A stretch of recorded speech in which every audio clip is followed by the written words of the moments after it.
Melissa Melton and I had a chance to go down to San Antonio, Texas last week, and when we weren't being questioned by the NSA, we managed to get out to a student RFID protest. You know, they're trying to track the kids down there. One young, brave lady is standing up against the tyranny, and this is her story. Let's take a look at this clip now.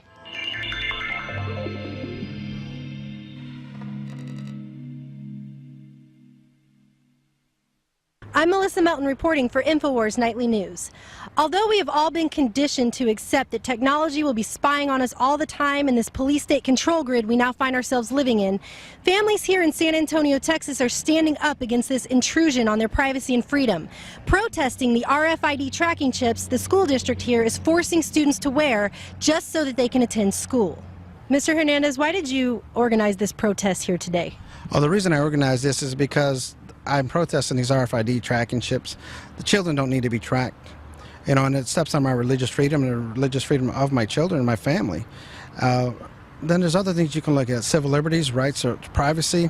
All these things they didn't take into account when they implemented this program. And for us, first and foremost, it's our religious freedom. That's our fight, and they're trying to take it away from us. And you told me just a second ago that your daughter has actually been threatened with recourse by the school for this protest? Yes, ma'am. What they told me on the 20th of September, they offered us a compromise, and the compromise was that they would allow her to wear a badge that didn't have a chip in it. But she had to fall in line like the rest of them and show support for the program. So the Constitution ends once students step foot on school property? Pretty much for them, yes, ma'am, it does. Why do you feel that wearing the RFID chips is a bad thing? Well, I feel it's an invasion of my religious beliefs. I feel that it's the implementation of the mark of the beast. I feel that it's an invasion of my privacy, and it's an invasion of all my rights as a citizen. Does this in any way make you feel safer?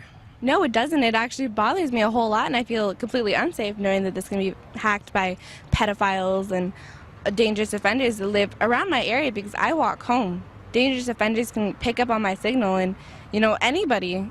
My name is John Henry Liberty. I'm a congressional candidate for U.S. House of Representatives, District 21 of Texas. And why did you attend this protest on RFID tracking chips today? Because I find the program to be abhorrent. This is a textbook case of Orwellian authoritarianism in action.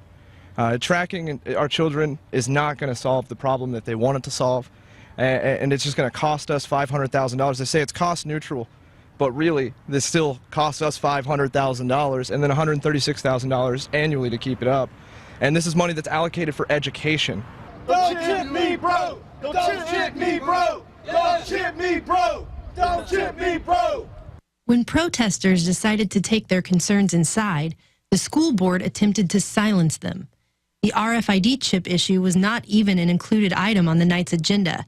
And although many community members turned up to voice their concerns, the board would only allow 5 people to speak on the issue for only 3 minutes apiece. The board need not provide a public forum for every citizen wishing to express an opinion on a matter. It is my recommendation to the board that we do limit some of those people. They don't want to hear from us because they know that we're right. This is absurd, and we're going to fight them now more than ever. You want to talk about history? We know that the Jews were tattooed during the Holocaust. What are you doing here? I think that until we have a health impact study that determines that it is safe for our children, we should not be subjecting them to experimental technology. Everything about this screams Orwellian authoritarianism. It is a direct violation of the Fourth Amendment. It is a violation of these students' rights to privacy. Bottom line is this: my daughter has rights, okay? You can't reinstate rights to her that she already has. She has rights. None of you up here can ask us to give up our religious freedom. Finally, and most importantly, is the disgusting abuse of power resulting in the violation of these students' religious freedom. And it's not just Andrea. This program and the express consequences with not falling in line with it have created a chilling effect in the students in these schools and making them afraid to stand up for themselves. What they're doing to the people is wrong. And you know what? Now I'm going to fight even harder. And you're going to see my face plastered everywhere. I'm going to come at them like a bull in a glass china shop. I'm coming at them now. They're going to regret what they just did to us. In a time more and more when we're being tracked, traced, and controlled at our every step, Organizations such as schools are using children as test subjects for these RFID programs because they know they're easy targets for police state control conditioning. But as the parents you saw here today at this protest, we need to stand up against this and stand up for our freedom and our rights to liberty before we don't have any freedom left. I'm Melissa Melton reporting for InfoWars Nightly News. I'd really like to see more parents come down, more students come down and fight this, because this is something that's going to affect not just these school districts, but all school districts in Texas. This is setting a precedence that it is acceptable to treat children like cattle, and that just cannot stand.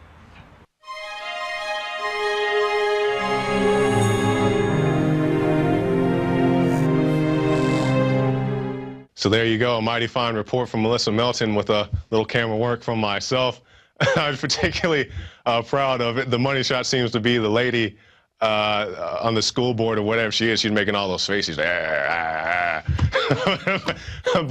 yeah, it was a good protest. We met a lot of good patriots out there. Some of those people, if you want to go juxtapose that, some of those people were in, I think it was either David Ortiz's or Dan Badani's piece when they went down to San Antonio and they were asking people, is that a protest or something? I don't think it was the Alamo video, it was the other video. So you can check that out as well. Visit Infowars.com and PrisonPlanet.com. When you're on the site, you can also tune in 24 hours a day to my daily radio broadcast. There's also a free iPhone app to listen to the syndicated radio show when and where you want.